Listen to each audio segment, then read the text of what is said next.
नमस्कार, दिन भर की बड़ी खबरों में आपका स्वागत है। मैं हूं परवीन शेख। आज इस बुलेटिन में बात होगी राहुल गांधी के मणिपुर दौरे से गरमाई सियासत की, दिल्ली यूनिवर्सिटी में पीएम मोदी के विरोध की, बात करेंगे तेलंगाना में कांग्रेस की बढ़ती ताकत से बैकफुट पर आए सीएम केसीआर की, तमिलनाडु में बीजेपी को लगे जोरदार झटके की, साथ ही जानेंगे कैसे राजस्थान के सीएम अशोक गहलोत ने गृहमंत्री के दावे की खोली पोल, और बुलेटिन के आखिर में बात होगी विपक्षी दलों से सीट शेयरिंग पर बनी बात की। इसके साथ ही और भी कई बड़ी खबरों से आपको करवाएंगे रूबरू, लेकिन तमाम बड़ी खबरों से पहले एक नजर सुर्खियों पर। दिल्ली में अफसरों के ट्रांसफर पोस्टिंग पर केंद्र के अध्यादेश को सीएम केजरीवाल ने सुप्रीम कोर्ट में दी चुनौती, अध्यादेश को रद्द करने की मांग। कांग्रेस अध्यक्ष मल्लिकार्जुन खड़गे ने महंगाई के मुद्दे पर मोदी सरकार को घेरा, कहा महंगाई की आग में झुलस रही जनता की थाली में प्रोपेगेंडा और झूठ परोस रही है सरकार। कर्नाटक हाईकोर्ट से सोशल मीडिया प्लेटफॉर्म ट्विटर को लगा बड़ा झटका, सरकार का निर्देश न मानने पर लगा 50 लाख का जुर्माना। तेजी के साथ बंद हुआ शेयर बाजार, सेंसेक्स 803 अंकों की बढ़त के साथ 64,719 पर हुआ बंद, निफ्टी 217 अंकों की उछाल के साथ 19,189 पर हुआ बंद। ये तो थी सुर्खियां, और अब बात आज की सबसे बड़ी खबर की। राहुल गांधी के मणिपुर दौरे से बीजेपी सरकार दबाव में आ गई है। आज दिन भर सीएम एन बीरेन सिंह के इस्तीफे की चर्चा चलती रही। सीएम ने इस्तीफा तो नहीं दिया, लेकिन उनका इस्तीफा सोशल मीडिया पर जरूर वायरल हो गया। तो आज मणिपुर पर क्या कुछ रहा खास, देखते हैं ये रिपोर्ट। राहुल गांधी आज दूसरे दिन भी मणिपुर में जातीय टकराव से पीड़ित लोगों से मिले। आज सुबह वो इम्फाल से हेलीकॉप्टर से मोइरांग पहुंचे थे। मोइरांग शहर के 2 शिविरों का राहुल गांधी ने दौरा किया और प्रभावित लोगों से मुलाकात की, उनकी समस्याओं को सुना। इसके बाद वो इम्फाल लौटे, जहां नागरिक संगठन के लोगों से मुलाकात की। राहुल गांधी ने coordination committee on Manipur integrity, United Naga council, scheduled tribe demand committee के प्रतिनिधियों और जेएनयू के प्रोफेसर बिमोल ए सहित कई प्रमुख हस्तियों से मुलाकात की। इसके बाद वो राज्यपाल अनुसुईया उइके से मिले। राज्यपाल ने राहुल को आश्वासन दिया कि जातीय टकराव से प्रभावित राज्य में शांति बहाल करने के लिए कदम उठाए जा रहे हैं। राज्यपाल से मुलाकात के बाद राहुल गांधी ने राजभवन के बाहर मौजूद मीडिया वालों से बात की। उन्होंने कहा, मैं सभी लोगों से शांति कायम करने की अपील करता हूं, क्योंकि टकराव से कभी कोई हल नहीं निकल सकता। शांति ही आगे बढ़ने का रास्ता है और हर किसी को अब शांति के बारे में बात करनी चाहिए और उसकी ओर बढ़ना शुरू करना चाहिए। इस राज्य में शांति का माहौल कायम करने के लिए मैं हर संभव मदद करूंगा। राहुल गांधी के दौरे से राज्य के सीएम एन बीरेन सिंह दबाव में दिखाई दिए। दावा किया गया कि वो इस्तीफा दे सकते हैं। उनका इस्तीफा टाइप भी हो गया। इसे लेकर सीएम आवास पर जमकर ड्रामा हुआ और महिला समर्थकों ने सीएम का इस्तीफा फाड़ दिया और बाद में सीएम बीरेन सिंह ने भी ऐलान कर दिया कि वो इस्तीफा नहीं देंगे। इस बीच बीजेपी लगातार राहुल के दौरे पर निशाना साध रही है, जिसे लेकर कांग्रेस अध्यक्ष मल्लिकार्जुन खड़गे ने पलटवार करते हुए कहा, अगर राहुल गांधी मणिपुर गए तो ड्रामा, आप गए तो क्या महा ड्रामा। एक व्यक्ति लोगों से उनके हालात समझने, कठिनाई जानने की कोशिश करता है, उसे ड्रामा कहते हैं। यह आपकी तानाशाह वाली मानसिकता को दिखाता है। बीजेपी विपक्ष को देश में सहन नहीं कर सकती है। ऐसे विचारधारा वाले लोगों की निंदा करता हूं। मणिपुर को लेकर बीरेन सिंह के ड्रामे का सच सबके सामने आ चुका है। वहीं पीएम मोदी के दिल्ली यूनिवर्सिटी विजिट का सच भी सामने आ गया। दिल्ली यूनिवर्सिटी के छात्र संगठन एसएफआई और आइसा ने शताब्दी समारोह के समापन कार्यक्रम में पीएम मोदी के आने का विरोध किया।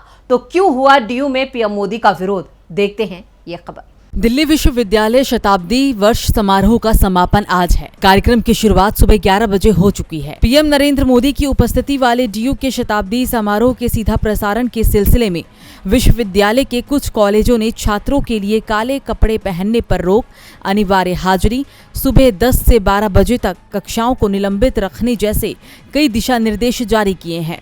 Hindu college, doctor Bhimrao Ambedkar college और जाकिर हुसैन कॉलेज ने अपने स्टूडेंट्स और टीचर्स के लिए इस कार्यक्रम के सीधे प्रसारण में उपस्थिति को अनिवार्य किया है।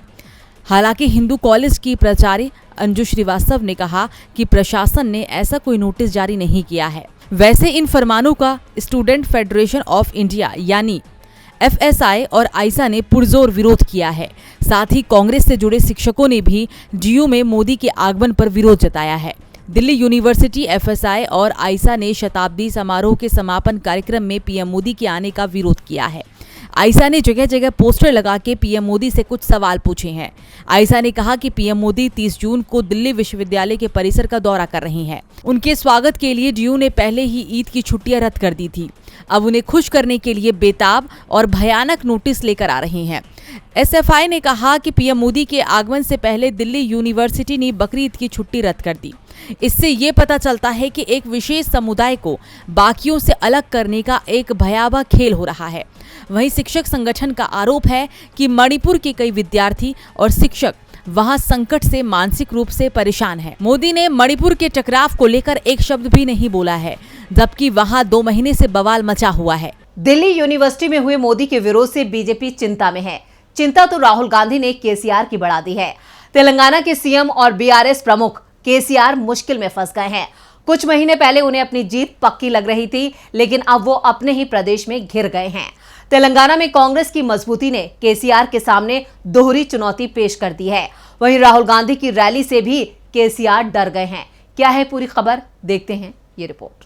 तेलंगाना की सत्ता पर काबिज केसीआर अब तक सिर्फ बीजेपी को अपने लिए चुनौती मान रहे थे, लेकिन राज्य में कांग्रेस के उभार ने उनकी मुश्किलों में इजाफा कर दिया है। बीआरएस प्रमुख कांग्रेस की बढ़ती ताकत से घबरा गए हैं। इस बीच 2 जुलाई को तेलंगाना के खम्मम में होने वाली राहुल गांधी की रैली ने भी केसीआर की चिंता बढ़ा रखी है। पूर्व कांग्रेस अध्यक्ष राहुल गांधी की खम्मम जनसभा की तैयारियां जोरों पर हैं। जनसभा में 5 लाख लोगों को लाने का लक्ष्य रखा गया है। कांग्रेस प्रदेश अध्यक्ष खुद राहुल गांधी की रैली की तैयारियों में जुटे हैं, जिसकी तस्वीरें सोशल मीडिया पर वायरल हो रही हैं। कर्नाटक चुनाव में जीत के बाद तेलंगाना में कांग्रेस नई ऊर्जा से भर गई है। कांग्रेस हाईकमान ने भी अपनी पूरी ताकत लगा दी है। कांग्रेस कर्नाटक के बाद तेलंगाना में सरकार बनाने की तैयारी कर रही है। बीआरएस और बीजेपी दोनों आंतरिक कलह से जूझ रहे हैं। दोनों पार्टियों से नेता कांग्रेस में शामिल हो रहे हैं या शामिल होने की तैयारी कर रहे हैं। दरअसल बीआरएस को तेलंगाना की सीमा से बाहर ले जाने की कवायद के बीच केसीआर को पार्टी में टूट की खबरों से भी 2-4 होना पड़ा है। तेलंगाना के पूर्व सांसद पोंगुलेटी श्रीनिवास रेड्डी और तेलंगाना सरकार के पूर्व मंत्री जुपल्ली कृष्ण राव सहित 35 बीआरएस नेता कांग्रेस में शामिल हो चुके हैं। बीआरएस के इन नेताओं ने कांग्रेस महासचिव केसी वेणुगोपाल और तेलंगाना कांग्रेस प्रमुख ए रेवंत रेड्डी की मौजूदगी में कांग्रेस अध्यक्ष मल्लिकार्जुन खड़गे, पूर्व पार्टी प्रमुख राहुल गांधी से मुलाकात करने के बाद कांग्रेस के हाथ को तेलंगाना में मजबूत करने की शपथ ली है और ये सभी नेता खम्मम में राहुल की जनसभा में मंच शेयर करेंगे। राहुल की रैली सीएम केसीआर के लिए बड़ी चुनौती पेश करने वाली है। केसीआर चौतरफा घिर गए हैं तो तमिलनाडु में राज्यपाल एन रवि भी घिर गए हैं। तमिलनाडु के राज्यपाल आर.एन. रवि ने मंत्री वी सेंथिल बालाजी को मंत्री परिषद से बर्खास्त कर दिया। उसके कुछ घंटों बाद गुरुवार देर रात उन्होंने इस आदेश को वापस भी ले लिया। तो आखिर क्यों मंत्री को पहले राज्यपाल ने किया बर्खास्त और किस दबाव में आदेश लिया वापस, देखते हैं ये रिपोर्ट। तमिलनाडु के राज्यपाल आर.एन. रवि ने मंत्री वी सेंथिल बालाजी को मंत्रिमंडल से बर्खास्त करने के आदेश को फिलहाल स्थगित करने का फैसला किया है और इस बारे में मुख्यमंत्री एम.के. स्टालिन को जानकारी दे दी गई है। गुरुवार देर रात मुख्यमंत्री को भेजे खत में राज्यपाल ने कहा कि वो इस कदम को लेकर अटॉर्नी जनरल से विचार विमर्श करेंगे और उनसे कानूनी सलाह लेंगे। खबरों की माने तो राज्यपाल ने गृह मंत्री अमित शाह की सलाह पर अपने आदेश पर रोक लगाई है। शाह ने राज्यपाल को कानूनी सलाह लेने को कहा है। राज्यपाल रवि ने बालाजी को मंत्रिमंडल से बर्खास्त करने का आदेश अगली सूचना तक स्थगित कर रखा है। इससे पहले राज्यपाल ने नौकरी के बदले नकदी घोटाले में गिरफ्तार बालाजी को मंत्री परिषद से बर्खास्त कर दिया था, जिसके बाद स्टालिन ने कहा था कि सरकार इसे कानूनी रूप से चुनौती देगी। राजभवन ने एक आधिकारिक विज्ञप्ति में कहा था कि ऐसी आशंका है कि वी सेंथिल बालाजी के मंत्री परिषद में बने रहने से जांच पर असर डाल सकते हैं। इससे पहले तमिलनाडु बीजेपी के उपाध्यक्ष नारायणन तिरुपति ने गुरुवार को कहा कि डीएमके नेता सेंथिल बालाजी को राज्य मंत्री परिषद से बर्खास्त करके राज्यपाल आर.एन. रवि ने नैतिक रूप से सही फैसला लिया है। पूर्व केंद्रीय मंत्री और कांग्रेस नेता मनीष तिवारी ने भी जेल में बंद मंत्री की बर्खास्तगी की आलोचना करते हुए कहा था कि मंत्रियों की नियुक्ति सीएम की सलाह पर की जाती है, इसलिए उन्हें केवल सीएम की सलाह पर ही हटाया जा सकता है।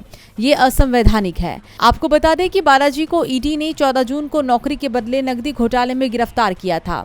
बाद में सीने में दर्द की शिकायत के बाद उन्हें चेन्नई के सरकारी अस्पताल में भर्ती कराया गया, लेकिन 15 जून को मद्रास हाईकोर्ट ने उनकी पसंद के निजी अस्पताल में उन्हें ट्रांसफर करने की इजाजत दे दी थी। तमिलनाडु में बीजेपी को जोरदार झटका लगा है। राज्यपाल को अपना आदेश वापस लेना पड़ा। तो दूसरी ओर राजस्थान में गृह मंत्री अमित शाह ने राज्य की गहलोत सरकार पर सवाल उठाए।